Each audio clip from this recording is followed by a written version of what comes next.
this is Lady Boulay, and I hope you're having a wonderful day. Today's feature is Bessie Elizabeth Coleman. Bessie Coleman was one of the first women to fly an airplane in the United States. It was in the 1920s. Women had just gotten the right to vote. Black Americans were still undergoing Jim Crow, but Bessie Coleman was flying an airplane. Bessie was doing in the 1920s what the Blue Angels are doing now. She was a pioneer of the acrobatic air shows. She was born in 1892 in Atlanta, Texas. I did not think there was any such place as Atlanta, Texas, but it turns out that it is. She was born into a large family, 13 children. She went to a church school in a nearby town, and Bessie even went to Langston University for a year, but she wasn't able to stay because of financial reasons. She had two brothers living in Chicago, so she went to live with her brothers in Chicago. They had served in the military during World War I in France, and so they were telling stories about French women flying airplanes. And this piqued Bessie's interest. So she started reading stories about air adventures and about flying, and she became really enamored with the idea of learning how to fly. Now, in 1919, in the United States, there was nobody that was going to teach a black woman how to fly an airplane. This was an area that Bessie was determined to overcome.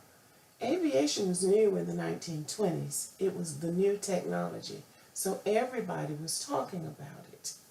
Bessie went to beauty school and took up the art of manicuring. She got a job as a manicurist in a barbershop. Even in the barbershop, they were talking about flying adventures, telling great stories about men flying. Little did they know that the young manicurist was planning her own flying adventures. Bessie took a second job in a restaurant to save money in hopes of financing her dream. She also became acquainted with the publisher of the Chicago Defender, Robert Abbott, who was also African American. The Chicago Defender is an African American newspaper. He began writing stories about her desire to fly.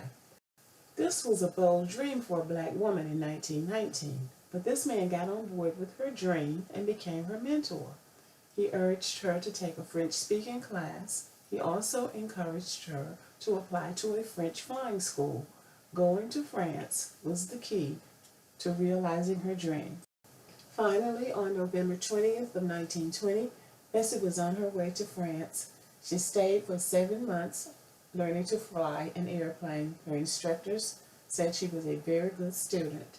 At the end of the 7 months, she had her pilot's license, and she returned to the United States flying a plane.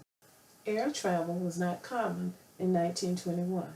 People didn't get on airplanes and go from place to place. So Bessie quickly realized that if she was going to make a living flying an airplane, she would have to become a barnstormer, doing dangerous tricks and taking chances with her life.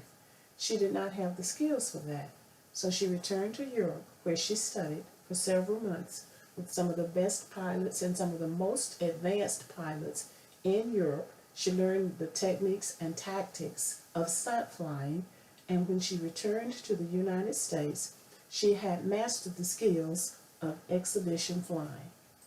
She made her first appearance on September 1922 near Long Island, New York, and she was billed as the world's greatest woman flyer, and it was sponsored by her old friend and mentor, Robert Abbott.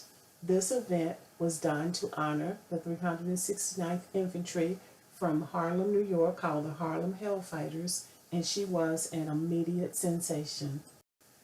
And she was just getting started. She was a fearless daredevil doing nail-biting stunts. With the airplane, she was making figure eights, dipping low to the ground and shooting back up into the sky, speed flying, and she was doing the loop-de-loops, doing the barnstorming that the crowds loved. I found it astonishing that she was also parachuting, jumping out of the plane. She was earning the title as the world's greatest woman flyer. She was popular in both America and Europe. The Europeans knew that she had studied over there, so they were invested in her too. She became the darling of the black press, although they often criticized her flamboyant style and her opportunistic nature. Nevertheless, they all agreed that she was a superstar and that she was a credit to the black race. To be sure, racism was alive and well in the 1920s. Segregation was the order of the day. But Bessie put her foot down on one thing. She insisted that when they came to her air shows, blacks and whites had to come through the same gate. They couldn't have a colored and white gate. In today's society, that sounds like a very small thing to ask. But in 1923, that was a big thing to ask. Bessie had high hopes for what she wanted to accomplish. She wanted to do something to really uplift the black race. She wanted to open a school so black girls would learn how to fly. She wanted to do many things to advance the society. She was very conscious about how she had been treated as a black woman, and she really wanted to improve things for black people. Unfortunately, Bessie did not live long enough to realize all of her dreams. She had chosen a dangerous profession. In 1923, she'd been involved in a plane crash. She'd been seriously injured, but she recovered. She bought her own airplane, which was one of her dreams. The plane was not new, and it was not in good condition. She flew the plane from Dallas, Texas to Jacksonville, Florida. She and her mechanic were flying together and had to stop to service the plane several times. Upon learning this, her family had asked her not to fly the plane and not to do the show the next day. But Bessie was determined to do the show. Apparently, the plane was serviced again. Bessie and her mechanic went up to do a rehearsal. He was flying the plane, and she was going to jump out of the plane as a part of her stunt, so she was not wearing her seatbelt. But early into the flight, the engine jammed, the plane crashed, and Bessie Coleman was tragically killed, as was her mechanic. Upon examining the crash, it was discovered that the wrench had been left in the engine, and that was what caused the plane to crash. The African American community was devastated over the death of Bessie Coleman. Bessie died April the 30th, 1926.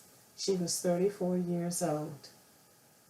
Bessie Coleman's story has not been told in the annals of American history, as much of African American history is buried. So we didn't know about her. People who did not live in that time didn't hear about her for a long, long time. But the cream has a way of rising to the top, and Bessie has risen to the top, so that now we hear quite a bit about Bessie and her accomplishments. No woman has come along to challenge what she did. Amelia Earhart is the name that we hear about when we talk about early women flyers. Bessie certainly came before Amelia Earhart, and they had different itineraries. Bessie was a stunt flyer, flying for entertainment. Amelia Earhart was more of an adventure flyer, doing distance flying, flying across oceans and setting records in that way. But each woman is her own historic figure, and each woman set her own historic records. We cannot overlook the fact that racism played a part in Bessie's accomplishments being buried for so long, but she's being recognized now. Dr. Mae Jemison, the first African American woman astronaut, carried a picture of Bessie Coleman with her on her first out-of-space flight. Bessie has been inducted into the National Women's Hall of Fame, the National Aviation Hall of Fame, the International Hall of Fame at the San Diego Air and Space Museum. She placed number 14 on Flying Magazine's 51 Heroes of Aviation. She's been a cartoon character on a television show called Dr. McStuffins. She appears everywhere. There's a doll named after her. In every African American museum, Bessie is featured. Schools, streets, airports, air streets, libraries, any number of institutions are named after her. She is being honored, and is not a moment too soon.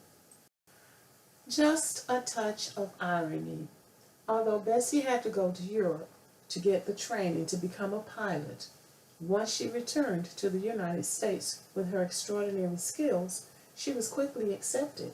Flying shows sought after her. She had no trouble getting work. She was popular with both black and white people. Bessie Coleman added flair, spice, and substance to the African American experience and culture. She's a credit to her race and to her country. And I say, thank you, Bessie. Rest in peace.